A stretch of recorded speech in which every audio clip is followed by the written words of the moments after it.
Assalamualaikum warahmatullahi wabarakatuh. Halo teman-teman sahabat YouTube semuanya, berjumpa lagi bersama saya Khairul Musafira.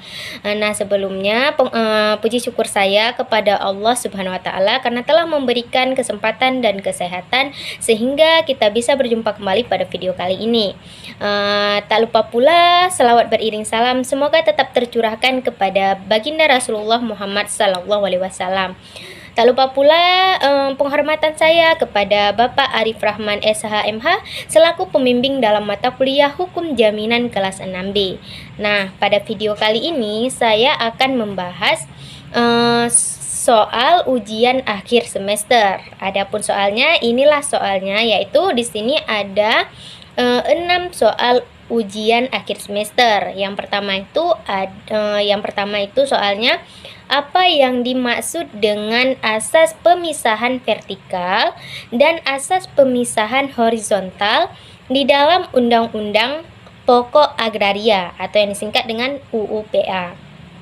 Nah, yang kedua itu apa yang dimaksud dengan privilege di dalam KUH Perdata? Jelaskan dengan contoh. Yang ketiga, jelaskan apa yang dimaksud dengan perjanjian pinjaman uang, perjanjian gadai, perjanjian fidusia, dan perjanjian hak tanggungan, disertai dengan masing-masing contohnya. Yang keempat itu jelaskan macam-macam bank garansi serta perbedaannya dengan jaminan perseorangan. Yang kelima, apa yang dimaksud dengan resi gudang dan proses terjadinya resi gudang tersebut? Jelaskan dengan contoh. Yang keenam, jelaskan secara ringkas isi dari tugas paper yang Anda kerjakan berupa identifikasi atau rumusan masalah dan jawaban kesimpulan dari hal tersebut. Nah, langsung saja kita masuk ke soal yang pertama, yaitu apa yang dimaksud dengan asas pemisahan vertikal dan asas pemisahan horizontal di dalam UU-PA?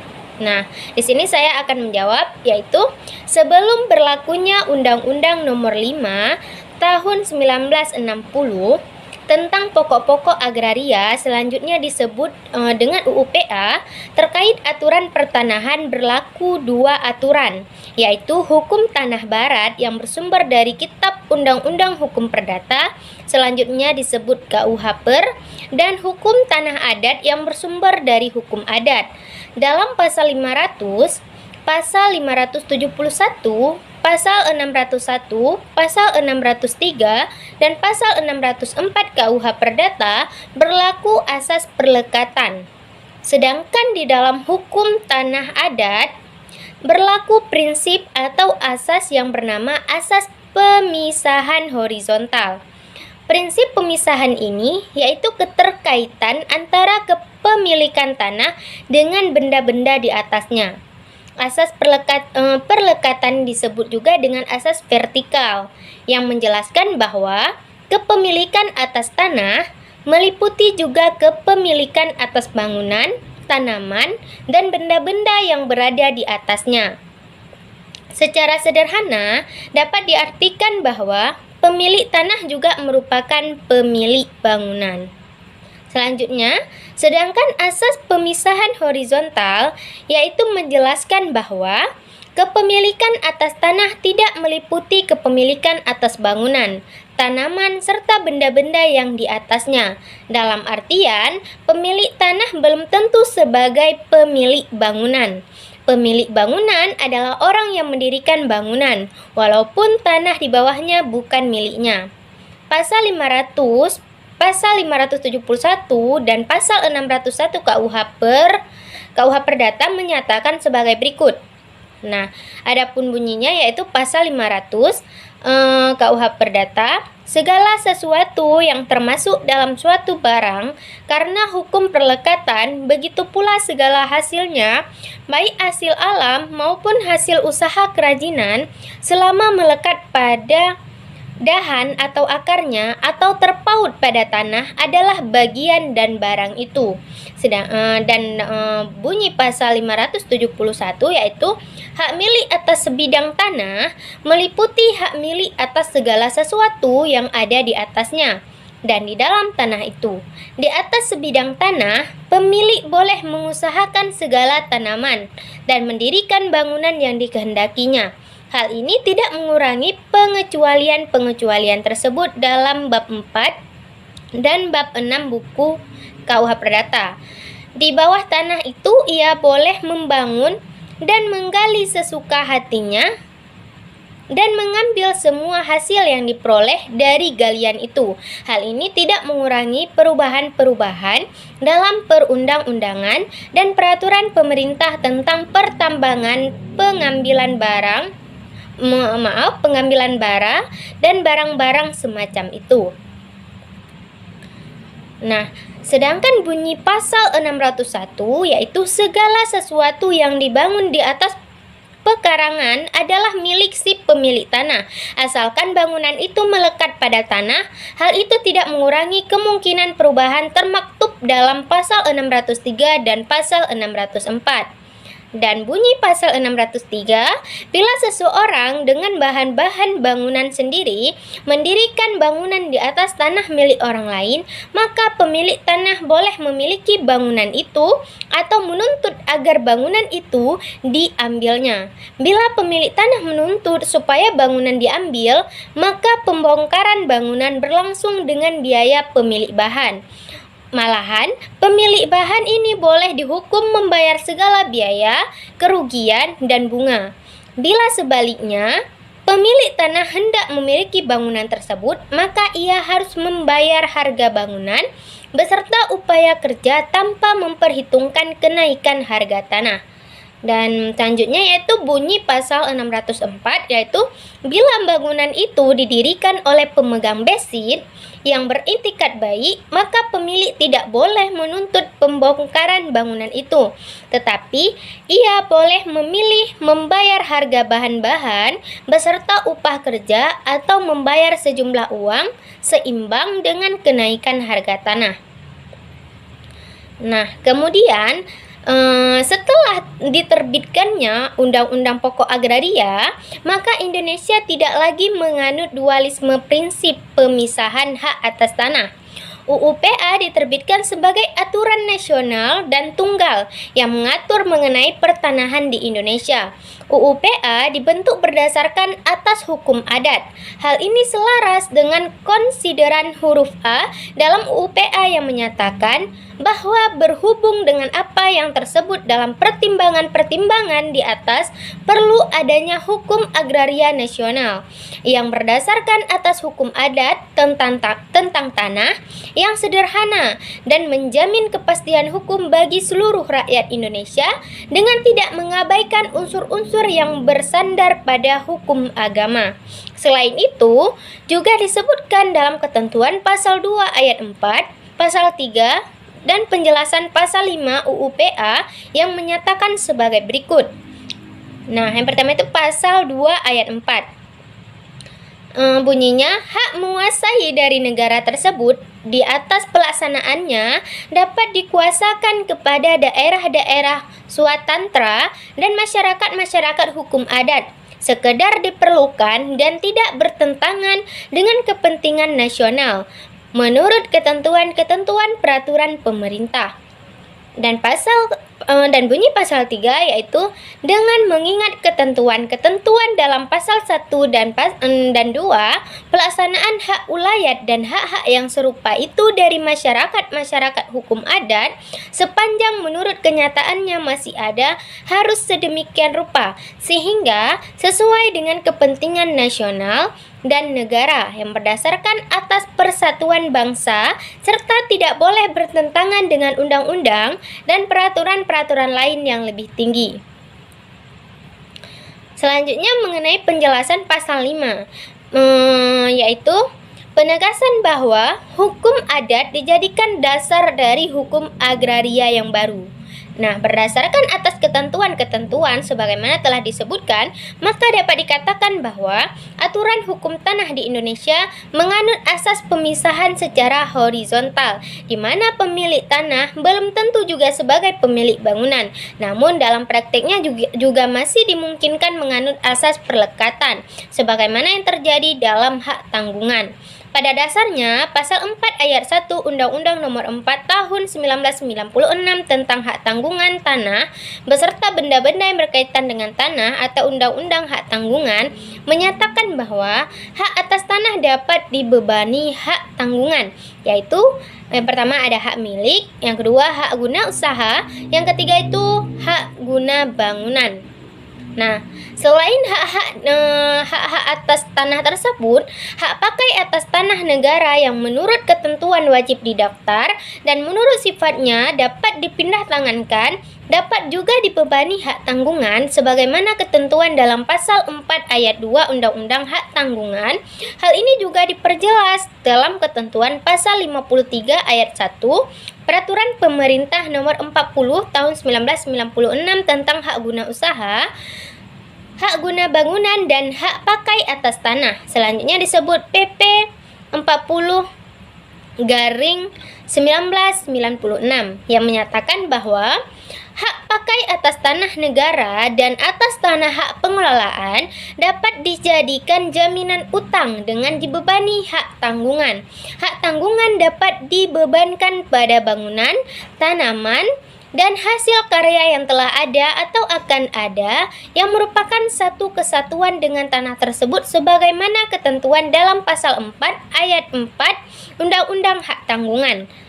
Pembebanan hak tanggungan terhadap hak atas tanah termasuk bangunan dan segala hal yang berdiri di atasnya harus dinyatakan secara tegas di Akta Pembebanan Hak Tanggungan, kecuali berdasarkan Pasal 4 Ayat 5 Undang-Undang Hak Tanggungan apabila bangunan, tanaman, atau benda-benda yang berada di atas tanah yang dibebani hak tanggungan tersebut bukan milik dari pemegang hak atas tanah, maka tidak dapat dibebani hak tanggungan bersamaan dengan hak atas tanahnya, kecuali apabila pemiliknya atau kuasanya yang sah ikut serta tanda tangan Akta Pembebanan Hak Tanggungan. Jadi, yang dimaksud dengan asas pemisahan horizontal dan asas pelekat vertikal yaitu asas pemisahan horizontal adalah asas yang memisahkan tanah dan segala benda yang melekat pada tanah tersebut, dan asas pelekat vertikal adalah asas pemilikan tanah dan segala benda yang melekat padanya sebagai satu kesatuan yang tertancap menjadi satu. Nah, selanjutnya kita masuk ke soal yang kedua. Apa soal yang kedua? Yaitu apa yang dimaksud dengan privilege di dalam KUH Perdata? Jelaskan dengan contoh. Nah, jadi di sini saya akan menjawab pertanyaan yang kedua, yaitu yang pertama itu pengertian privilege. Menurut ketentuan Pasal 1134 KUH Perdata, hak istimewa atau privilege adalah suatu hak yang diberikan oleh undang-undang kepada seorang kreditur yang menyebabkan ia berkedudukan lebih tinggi daripada yang lainnya, semata-mata berdasarkan sifat piutang itu. Hak privilege ini bukan hak kebendaan, melainkan mempunyai sifat yang sama dengan gadai dan hipotek, yaitu memberikan jaminan atas piutang. Oleh karena itu, pengaturannya ditempatkan bersama dengan gadai dan hipotek dalam buku 2 KUH Perdata. Nah, hak privilege dikatakan bukan hak kebendaan karena privilege baru timbul apabila suatu benda yang telah disita ternyata tidak cukup untuk melunasi semua utang. Selanjutnya, privilege tidak memberikan kekuasaan terhadap suatu benda. Nah, yang terakhir yaitu kreditur yang mempunyai hak privilege pun tidak dapat menyita benda jika dia tidak memegang suatu alas hak eksekutorial, misalnya putusan pengadilan. Nah, hak privilege ini mempunyai arti penting dalam hal debitur jatuh pailit atau dalam hak eksekusi harta kekayaan debitur. Dalam KUH Perdata diatur dua macam privilege, yaitu ada privilege umum dan privilege khusus. Yang pertama itu privilege umum adalah hak istimewa yang tertuju pada semua benda milik debitur yang terdiri atas 7 macam hak kebendaan sebagaimana yang disebutkan dalam pasal 1149 KUH Perdata. Apabila kreditur mempunyai tagihan atas hak-hak kebendaan umum sebagaimana yang disebutkan dalam undang-undang, maka pemenuhannya didahulukan dibandingkan hak-hak kebendaan lainnya. Nah, ketujuh macam privilege umum itu yaitu contoh privilege umum, yaitu yang pertama itu ada biaya perkara yang timbul dari penjualan barang dan biaya penyelamatan barang. Yang kedua itu biaya penguburan. Yang ketiga biaya pengobatan terakhir. Yang keempat upah para buruh yang harus dibayar. Yang kelima, piutang karena penyerahan bahan-bahan makanan. Yang keenam, piutang para pengusaha sekolah berasrama. Dan yang ketujuh yaitu piutang anak-anak di bawah umur yang dapat ditagih. Nah, yang kedua itu yaitu privilege khusus. Adapun yang masuk dengan privilege khusus yaitu privilege yang ditujukan pada benda-benda tertentu milik debitur. Yang terdiri atas 9 macam hak sebagaimana disebutkan dalam pasal 1139 KUH Perdata. Undang-undang telah menentukan benda-benda tertentu apa saja yang dapat dijadikan sarana untuk pelunasan utang tertentu debitur. Kesembilan macam privilege khusus tersebut adalah atau contoh privilege khusus yaitu yang pertama, biaya perkara yang timbul dari penjualan barang bergerak dan tidak bergerak sebagai pelaksanaan suatu putusan yang dibayarkan dari hasil penjualan barang. Yang kedua, itu ada uang sewa barang tetap, biaya perbaikan yang menjadi kewajiban penyewa, serta segala sesuatu yang berkaitan dengan pemenuhan perjanjian sewa menyewa. Yang ketiga, harga pembelian barang bergerak yang belum dibayar. Yang keempat, biaya untuk menyelamatkan barang. Yang kelima, biaya pengerjaan barang yang masih harus dibayarkan kepada pekerja. Yang keenam, jaminan yang diserahkan tamu rumah penginapan kepada pemilik penginapan. Yang ketujuh, upah pengangkutan dan biaya tambahan lainnya. Yang kedelapan, biaya yang harus dibayar kepada tukang yang mengerjakan sesuatu pekerjaan, serta biaya penambahan dan pengurangan sesuatu barang. Dan yang kesembilan yaitu penggantian yang harus dibayar oleh pegawai umum karena sesuatu kesalahan dalam pekerjaan. Nah, privilege khusus ini lebih didahulukan dari privilege umum. Privilege umum menentukan urutannya yang lebih dahulu disebut didahulukan pelunasannya. Privilege khusus tidak menentukan urutannya walaupun disebut secara berurutan. Semuanya mempunyai kedudukan sama dalam pelunasannya. Nah, selanjutnya saya akan masuk ke pertanyaan atau soal yang ketiga, yaitu jelaskan apa yang dimaksud dengan perjanjian pinjaman uang, perjanjian gadai, perjanjian fidusia, dan perjanjian hak tanggungan, disertai dengan masing-masing contohnya. Nah, yang pertama itu yang A, perjanjian pinjaman uang.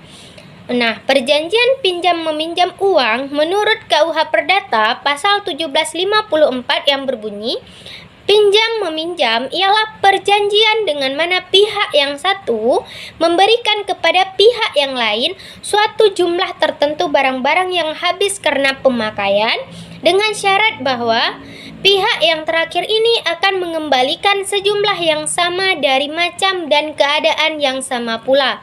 Contoh, misalnya si A berutang ke si B sejumlah uang 500.000 dalam jangka waktu 1 bulan. Dengan demikian, si A harus melunasi uang tersebut sebesar 500.000 setelah jatuh tempo 1 bulan kepada si B. Nah, yang B, perjanjian gadai. Nah, perjanjian gadai merupakan perjanjian yang dilakukan antara kreditur dan debitur. Kreditur menerima hak atas benda yang diberikan oleh debitur kepadanya, dan debitur menerima hak atas barang yang diikatnya berupa pinjaman dalam bentuk uang. Contohnya, misalnya perjanjian gadai mobil, di mana si A menggadaikan mobil di pergadaian untuk mendapatkan uang sebesar 50 juta dalam jangka waktu 1 tahun, di mana yang menjadi jaminannya di sini adalah mobil milik si A. Sehingga sebelum si A melunasi uang tersebut, maka mobil si A tetap ditahan di pergadaian. Yang selanjutnya yaitu yang C, perjanjian fidusia. Perjanjian jaminan fidusia adalah perjanjian yang berisi kesepakatan antara pemberi fidusia dengan penerima fidusia bahwa suatu benda tertentu diserahkan atau akan diserahkan hak miliknya secara kepercayaan dari pemberi fidusia kepada penerima fidusia guna menjamin pembayaran hutang debitur dalam suatu perjanjian pokok tertentu yang bisa berupa hutang atau kewajiban atas pembayaran sejumlah uang ataupun kewajiban atau prestasi lain. Yang penting atas kewajiban prestasi tersebut nantinya bisa dijabarkan dalam nilai sejumlah uang.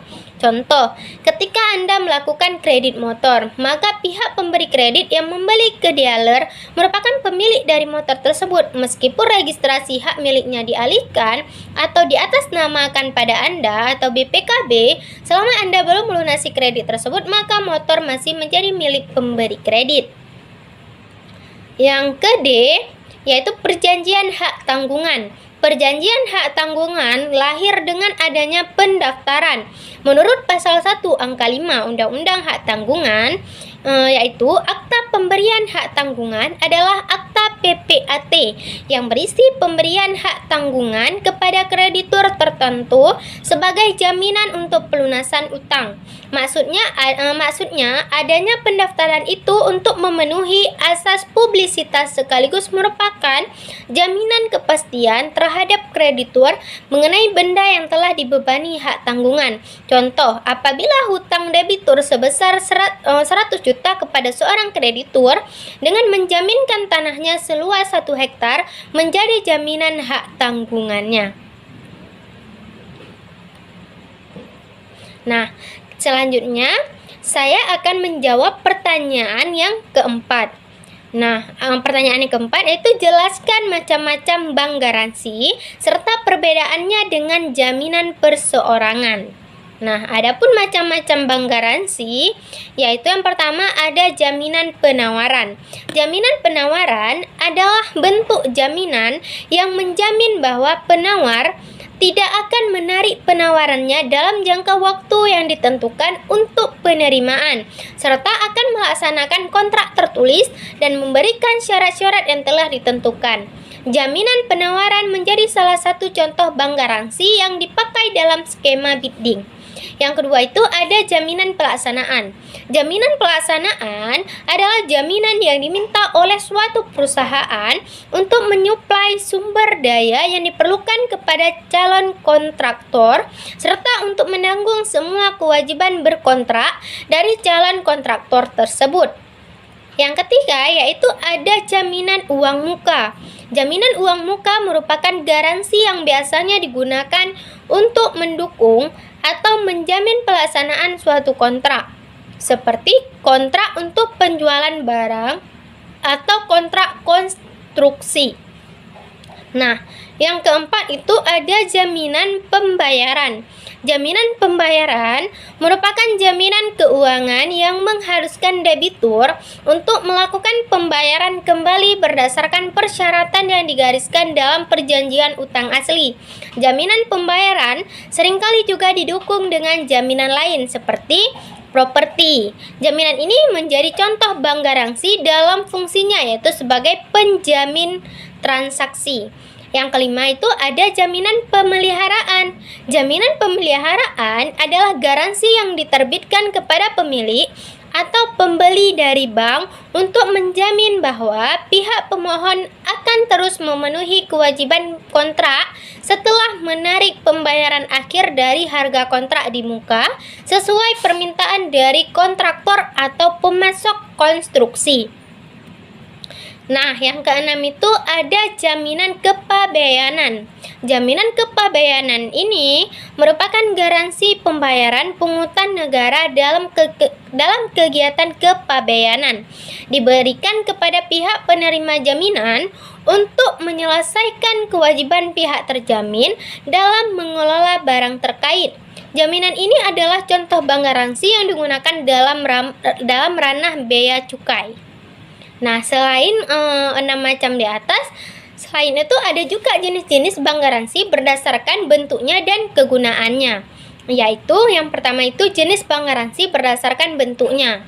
Berdasarkan bentuknya yaitu A. Penerimaan atau penerbitan jaminan dalam bentuk bank garansi untuk pemberian kredit, risk sharing, dan standby loan dalam rangka pelaksanaan proyek. B. Penerimaan rutin surat berharga seperti pemberian jaminan bentuk penandatanganan kedua atau seterusnya atau wesel dan promise.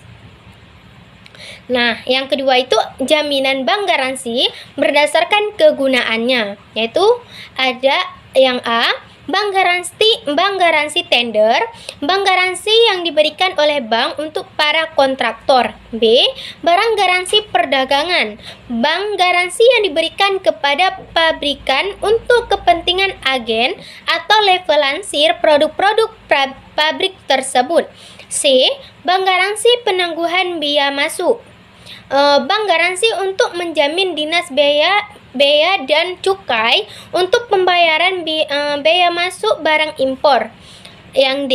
Bank garansi cukai rokok, bank garansi yang diberikan untuk menjamin pembayaran cukai rokok yang ditangguhkan untuk rokok yang sudah beredar di pasaran. Yang E. Bank garansi uang muka kerja, bank garansi ini adalah bank garansi untuk mengambil uang muka pelaksanaan proyek dalam kontrak tertentu. Nah, selanjutnya kita masuk kepada perbedaan bank garansi dengan jaminan perorangan. Nah, adapun perbedaan bank garansi dengan jaminan perorangan yaitu yang pertama itu dilihat dari segi definisi. Dari segi definisi, bank garansi adalah jaminan yang diterbitkan bank yang akan memenuhi perjanjian jika debitur wan prestasi. Sedangkan jaminan perorangan adalah jaminan dari pihak ketiga yang mengikatkan diri untuk memenuhi perjanjian jika debitur wan prestasi. Nah, yang kedua itu dari segi pemberi jaminan. Dari segi pemberi jaminan ini, pemberi jaminan bank garansi adalah bank, sedangkan pemberi jaminan dari jaminan perorangan adalah orang perorangan. Yang ketiga itu dilihat dari segi unsur. Nah, dari segi unsur yang pertama itu bank garansi. Satu, pemohon menyetorkan uang sebesar garansi yang akan diberikan bank. Yang kedua, bank memblokir sejumlah uang dalam rekening atau deposito. Yang ketiga, pemohon memberikan kontra garansi atau jaminan kebendaan ke bank. Selanjutnya yaitu jika dilihat dari jaminan perorangan yaitu yang pertama, hubungan langsung pada orang tertentu. Yang kedua, hanya bisa dipertahankan pada debitur tertentu.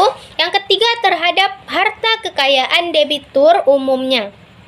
Nah, selanjutnya saya masuk ke soal yang kelima, yaitu apa yang dimaksud dengan resi gudang dan proses terjadinya resi gudang tersebut. Jelaskan dengan contoh. Resi gudang. Pengertian resi gudang. Resi gudang adalah dokumen bukti kepemilikan atas barang yang disimpan di gudang yang diterbitkan oleh pengelola gudang.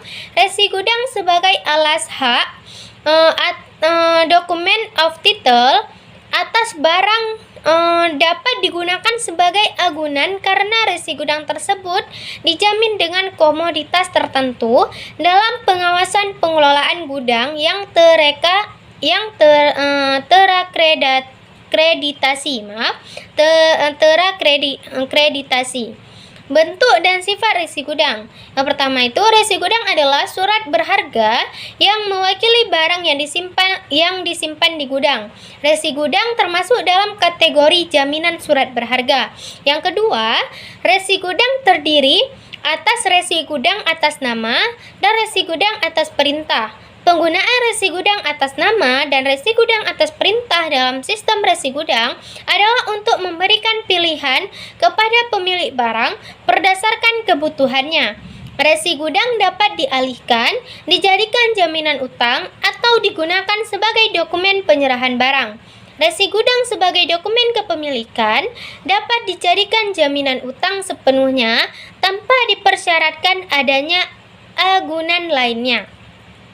Yang ketiga, resi gudang harus memuat sekurang-kurangnya, yaitu ada judul resi gudang, jenis resi gudang, nama dan alamat pihak pemilik barang, lokasi gudang tempat penyimpanan barang, tanggal penerbitan, nomor penerbitan, waktu jatuh tempo simpan barang, deskripsi barang, biaya penyimpanan, tanda tangan pemilik barang dan pengelola gudang. Selanjutnya yaitu proses terjadinya resi gudang. Adapun proses terjadinya resi gudang yaitu dimulai dari petani atau kelompok tani, koperasi atau UKM atau pelaku usaha mendatangi gudang yang ditunjuk dengan membawa komoditi yang akan diresi gudangkan. Lembaga penilaian kesesuaian akan menguji mutu komoditi dan membuat sertifikat untuk barang yang berisi informasi tentang nomor, tanggal terbit, identitas pemilik, metode uji, jenis, sifat, jumlah, mutu, kelas barang, jangka waktu mutu barang, dan tanda tangan yang berwenang. Sementara itu, pengelola gudang akan membuat perjanjian pengelolaan barang yang berisi deskripsi barang dan asuransi. Pengelolaan gudang juga akan menerbitkan resi gudang atau setelah menerima kode registrasi dari pusat registrasi yang berisi informasi tentang judul resi gudang, nama pemilik, lokasi gudang, tanggal penerbitan, nomor penerbitan, nomor registrasi, waktu jatuh tempo, deskripsi barang, biaya simpan, nilai barang, serta harga pasar. Pengelola gudang menyampaikan informasi tersebut pada pusat registrasi dan seluruh data dan informasi dalam resi gudang itu ditata usahakan oleh pusat registrasi. Pengelola gudang juga akan memberitahu semua informasi tersebut pada badan pengawas. Jika semua proses ini telah dilakukan, resi gudang yang diterbitkan oleh pengelola gudang bisa diterima petani atau pelaku usaha untuk segera diuangkan pada lembaga pembiayaan bank atau non-bank yang ditunjuk. Selain itu, dilihat dari subjek-subjek yang terlibat di dalam transaksi awal resi gudang ini, setidaknya ada dua pihak. Pertama, pemilik barang. Dia adalah orang atau individu atau korporasi yang menyimpan barangnya dalam jangka waktu tertentu minimal 3 bulan di dalam gudang. Dia juga adalah orang yang pertama kali akan menjadi pemegang dokumen yang disebut resi gudang tersebut. Kedua adalah pengelola gudang atau individu atau korporasi. Tentu tidak semua orang yang memiliki gudang dapat begitu saja menerbitkan resi gudang yang layak digunakan sebagai instrumen keuangan atau pembiayaan. Hanya pengelola yang sudah mendapat izin atau persetujuan dari Badan Pengawas Sistem Resi Gudang yang boleh menerbitkannya. Badan ini sekarang diberi nama Badan Pengawas Perdagangan Berjangka Komoditi atau BAPPEPTI, yaitu suatu badan di bawah Menteri Perdagangan. Pengelola gudang adalah pengusaha yang bergerak di bidang pergudangan. Posisi pengelola gudang bisa sebagai pemilik sendiri dari gudang itu atau bukan pemilik, melainkan sebagai kepanjangan tangan dari pemilik gudang. Namun, pada intinya harus orang yang berwenang menerbitkan dokumen yang disebut resi gudang. Ada terminologi lain yang penting dijelaskan di sini, yaitu pemegang resi gudang. Tadi disebutkan bahwa pemilik barang pada awalnya adalah pemegang pertama kali atas resi gudang.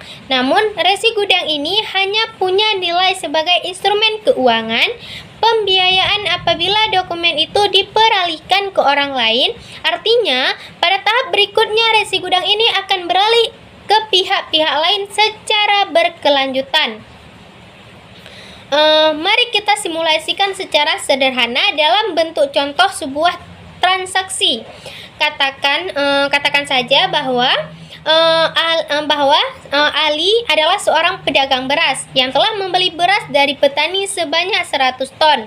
Karena tidak punya gudang yang luas, maka Ali menyimpan berasnya itu ke pengelola gudang, yaitu PT Gudang Sejati. Jadi, beras secara fisik sudah disimpan di gudang untuk jangka waktu tertentu sesuai yang diperjanjikan. Untuk beras jangka waktunya 3 sampai dengan 6 bulan. Untuk itu, PT Gudang Sejati menerbitkan resi gudang ini. Di sini dapat dicermati bahwa resi gudang pada hakikatnya adalah tanda terima penyimpanan barang. Resi gudang ini harus dicatatkan ke pihak berwenang. Dalam hal ini, di Pusat Registrasi Resi Gudang. Pusat ini adalah suatu badan usaha berbentuk badan hukum yang mendapat persetujuan dari Badan Pengawas Sistem Resi Gudang untuk melakukan penatausahaan resi gudang dan derivatif resi gudang yang meliputi pencatatan, penyimpanan, pemindah bukuan kepemilikan, pembebanan hak jaminan, pelaporan, serta penyediaan sistem dan jaringan informasi. Dalam bisnisnya, Ali ternyata membutuhkan uang, lalu pergi ke Bank Megantara Indonesia. Pihak bank tentu bertanya apa jaminan atau anggunannya apabila pengajuan kredit dari Ali dapat disetujui oleh pihak bank. Ali lalu memperlihatkan resi gudang yang ada di tangannya bahwa ia mempunyai sekian ton beras yang saat ini tersimpan di gudang PT Gudang Sejati. Tentu saja, bank akan mengecek kebenaran pernyataan Ali ini dengan melakukan konfirmasi ke PT Gudang Sejati. Apabila bank setuju dengan usulan kredit dari Ali, maka kredit itu bisa dicairkan. Bank sekarang adalah pemegang resi gudang yang baru. Besaran kredit yang dicairkan maksimal 70% dari nilai barang yang tersimpan di gudang. Dalam hal ini, harus dipahami bahwa perjanjian utama antara Ali dan Bank Megantara Indonesia adalah perjanjian kredit perbankan atau utang piutang. Namun ada perjanjian tambahan atau ikutannya, yaitu perjanjian pengikatan resi gudang sebagai perjanjian hak jaminan. Secara umum, memang perjanjian hak jaminan merupakan perjanjian ikutan dari suatu perjanjian utang piutang yang menjadi perjanjian pokok. Perlu dicatat bahwa lembaga jaminan sendiri telah diatur dalam Undang-Undang Nomor 4 Tahun 1996 tentang hak tanggungan yang merupakan pelaksanaan atas pasal 51 Undang-Undang Pokok Agraria dan sekaligus sebagai pengganti lembaga hipotek atas tanah dan kredit verben. Di samping itu, hak jaminan lainnya yang banyak digunakan di masa ini adalah gadai, hipotek selain tanah, dan jaminan fidusia. Dari berbagai ketentuan jaminan tersebut dan dengan memperhatikan sifatnya, resi gudang tidak dapat dijadikan objek yang dapat dibebani oleh satu di antara bentuk jaminan tersebut. Undang-Undang Sistem Resi Gudang diberlakukan untuk menampung kebutuhan pemegang resi gudang atas ketersediaan dana melalui lembaga jaminan tanpa harus mengubah bangunan hukum mengenai lembaga-lembaga jaminan yang sudah ada. Dengan demikian, undang-undang ini menciptakan lembaga hukum jaminan tersendiri di luar lembaga-lembaga jaminan yang telah ada yang disebut hak jaminan atas resi gudang sebagai salah satu sarana untuk membentuk kegiatan usaha dan memberikan kepastian hukum kepada para pihak yang berkepentingan. Hak jaminan dalam undang-undang ini meliputi pula klaim asuransi apabila barang sebagaimana tersebut dalam resi gudang yang menjadi objek hak jaminan memang diasuransikan, yaitu terdapat dalam Pasal 12 Undang-Undang Nomor 9 Tahun 2006. Perjanjian hak jaminan berupa resi gudang ini harus dilaporkan oleh bank agar dicatat di Pusat Registrasi Gudang. Pihak pengelola gudang juga harus tahu mengenai adanya perjanjian kredit tadi. Peranan dari pengelolaan gudang juga sangat penting dalam konteks ini karena ia adalah pengelola benda jaminan. Setiap resi gudang hanya mungkin dijadikan jaminan untuk satu perjanjian kredit. Setelah Ali terikat kredit dengan Bank Megantara Indonesia, ia tidak dapat menjaminkan lagi resi gudang itu pada bank lain. Sebab memang secara fisik Ali sekarang bukan lagi pemegang resi gudang itu. Nah, dalam perjalanan berikutnya, Ali tentu berkewajiban untuk melunasi kreditnya itu. Sangat lazim pelunasan itu harus dicicil dari waktu ke waktu, tidak sekaligus lunas. Setiap kali terjadi pembayaran cicilan kredit, bank akan mengeluarkan rilis instruction kepada PT Gudang Sejati. Dalam hal ini berarti PT Gudang Sejati boleh mengeluarkan sejumlah barang dari gudang itu atas permintaan Ali. Tentu saja, berapa banyak barang yang bisa dikeluarkan dari gudang harus sesuai dengan penurunan plafon kredit dari Ali pada Bank Megantara Indonesia. Bagaimana jika Ali ternyata tidak mampu melunasi utangnya ke pihak bank, bahkan mungkin sampai terancam pailit? Dalam hal ini, pihak bank mempunyai kedudukan sebagai kreditur yang diutamakan atau preferen dibandingkan dengan kreditur lain. Pihak bank dapat menjual barang yang dijadikan jaminan itu secara langsung atau melalui pelelangan umum. Resi gudang dapat diterbitkan dalam dua jenis, ada resi gudang atas nama dan resi gudang atas perintah. Jika di dalam dokumen itu dicantumkan nama pihak, individu atau korporasi yang akan menerima penyerahan barang setelah jatuh tempo, maka dokumen ini adalah resi gudang atas nama. Jika tidak ada pencantuman nama seseorang, maka ini adalah resi gudang atas perintah. Resi gudang itu memuat sekurang-kurangnya keterangan berupa judul resi gudang, jenis resi gudang, atas nama atau atas perintah, nama dan alamat pihak pemilik barang, lokasi gudang tempat penyimpanan barang, tanggal penerbitan resi gudang, nomor penerbitan, waktu jatuh tempo, deskripsi barang yang disimpan, biaya penyimpanan, tanda tangan pemilik barang dan pengelolaan gudang, dan nilai barang berdasarkan harga pasar pada saat barang dimasukkan ke dalam gudang. Contoh peminjam uang di bank adalah contoh yang terbilang perlu waktu. Dalam praktik bisnis, terkadang Ali harus mencari cara alternatif yang lebih cepat dalam memperoleh dana segar untuk membiayai bisnisnya. Katakanlah ia tidak berminat pergi ke bank, tetapi lebih memilih menghubungi rekan bisnis bernama Chandra. Namun, Chandra tidak bersedia meminjamkan uangnya. Ali lalu mengatakan ia punya simpanan sekian ton beras di gudang PT Gudang Sejati. Untuk itu diperlihatkanlah resi gudang di tangannya. Chandra bersedia menerima pengalihan resi gudang tadi. Sebagai imbalannya tentu Chandra memberikan uang dengan nilai tertentu yang disepakati. Proses peralihan ini adalah bentuk jual beli resi gudang. Dalam hal ini, Ali dan Chandra tidak perlu harus memindahkan beras dari PT Gudang Sejati ke gudang milik orang lain. Beras tetap disimpan di gudang yang sama. Ali cukup mengalihkan dokumen berupa resi gudang itu kepada Chandra. Jadi, Chandra sekarang adalah pemegang resi gudang yang baru karena mendapat pengalihan dari Ali. Dalam proses pengalihan ini, Ali harus menjamin resi gudang tersebut asli. Penerimaan pengalihan dianggap tidak mempunyai pengetahuan atas setiap fakta yang dapat mengganggu keabsahan resi gudang. Pihak yang mengalihkan mempunyai hak untuk mengalihkan resi gudang. Penerima pengalihan selanjutnya dibebaskan dari segala tanggung jawab atas kesalahan pengalihan pemegang resi gudang terdahulu. Dan proses pengalihan telah terjadi secara sah sesuai dengan undang-undang. Artinya, Ali harus mempunyai itikat baik dalam proses peralihan ini, sehingga Chandra tidak boleh dibebani resiko apapun terkait keabsahan dan kebenaran isi pernyataan resi gudang yang diperalihkan. Sekalipun ada jaminan demikian, Chandra melalui Ali atau PT Gudang Sejati dapat meminta informasi kepada pusat registrasi resi gudang tentang status resi gudang yang akan dialihkan kepadanya. Namun apabila Ali dan Chandra setuju dengan pengalihan ini, maka mereka memprosesnya dengan cara yang pertama, Penandatanganan akta otentik dalam hal resi gudang atas nama berupa akta KESI, atau yang kedua endorsement dari pihak pengalih dalam hal resi gudang atas perintah.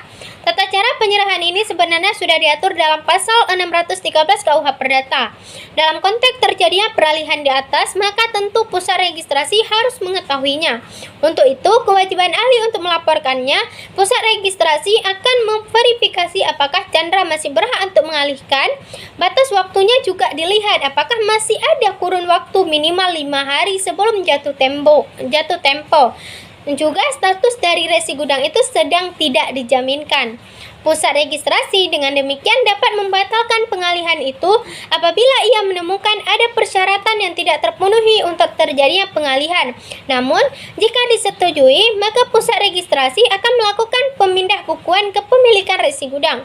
Konfirmasi dari pusat registrasi ini akan dikirimkan kepada pihak-pihak yang berkepentingan, yakni Ali, Chandra, dan PT Gudang Sejati.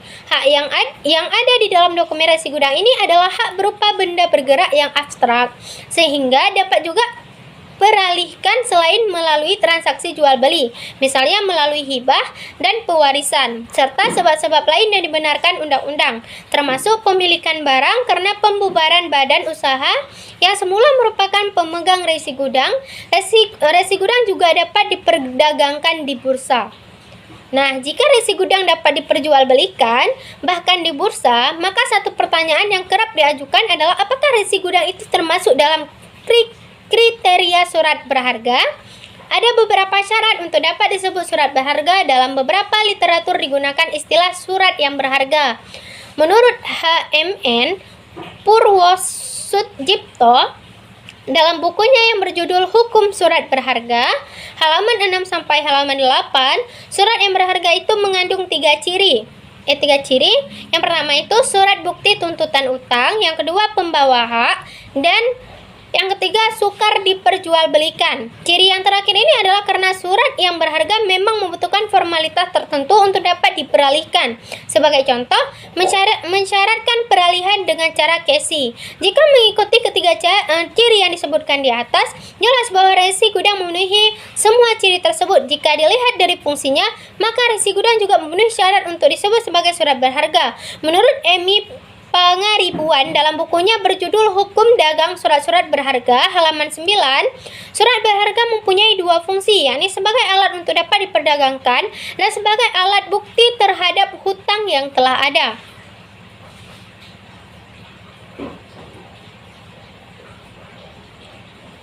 Nah, selanjutnya kita masuk ke pertanyaan yang keenam, yaitu jelaskan secara ringkas isi dari tugas paper yang Anda kerjakan berupa identifikasi atau rumusan masalah dan jawaban kesimpulan dari hal tersebut. Nah, adapun judul dari tugas paper saya yaitu perlindungan hukum bagi kreditur dalam eksekusi jaminan fidusia terhadap objek jaminan yang dialih tangankan. Adapun rumusan masalahnya yaitu bagaimana perlindungan hukum bagi kreditur dalam eksekusi jaminan fidusia terhadap objek jaminan yang dialih tangankan. Nah, berdasarkan dari hasil penelitian saya mengenai perlindungan hukum bagi kreditur dalam eksekusi jaminan fidusia terhadap objek jaminan yang dialih tangankan, yaitu bahwasanya di dalam Undang-Undang Jaminan Fidusia atau UU-JF, demi kepentingan pelunasan piutang kreditor penerima fidusia dan bentuk upaya preventif undang-undang agar debitur tidak ingkar janji dalam hal mengalihkan objek jaminan fidusia, maka UU-JF mengatur dengan tegas pelarangan pengalihan objek jaminan fidusia dalam pasal 23 angka 2 UU-JF yang berisi pemberi fidusia dilarang mengalihkan, menggadaikan, atau menyewakan kepada pihak lain benda yang menjadi objek jaminan fidusia yang tidak merupakan benda persediaan, kecuali dengan persetujuan tertulis terlebih dahulu dari penerima fidusia. Bahkan larangan pengalihan objek jaminan fidusia diancam pidana dalam pasal 36 UU JF yang menentukan pemberi fidusia yang mengalihkan, menggadaikan, atau menyewakan benda yang menjadi objek fidusia sebagaimana dimaksud dalam pasal 23 ayat 2 yang dilakukan tanpa persetujuan tertulis terlebih dahulu dari penerima fidusia dipidana dengan pidana penjara paling lama 2 tahun dan denda paling banyak 50 juta rupiah. Namun, dalam hal ini pihak debitur diperbolehkan mengalihkan atau menggadaikan objek jaminan fidusia asalkan terdapat persetujuan dari si penerima fidusia dengan persetujuan tertulis. Apabila objek jaminan fidusia tersebut beralih, maka jaminan fidusia tetap mengikat benda yang menjadi objek jaminan fidusia dalam tangan siapapun benda tersebut berada, sebagaimana asas dari jaminan fidusia itu sendiri, yaitu droit de suite. Pengalihan benda jaminan fidusia yang dilakukan tanpa persetujuan tertulis dari kreditor merupakan perbuatan pidana. Mungkin demikianlah jawaban saya terhadap soal-soal UAS. Lebih dan kurang saya mohon maaf. Saya akhiri. Assalamualaikum warahmatullahi wabarakatuh.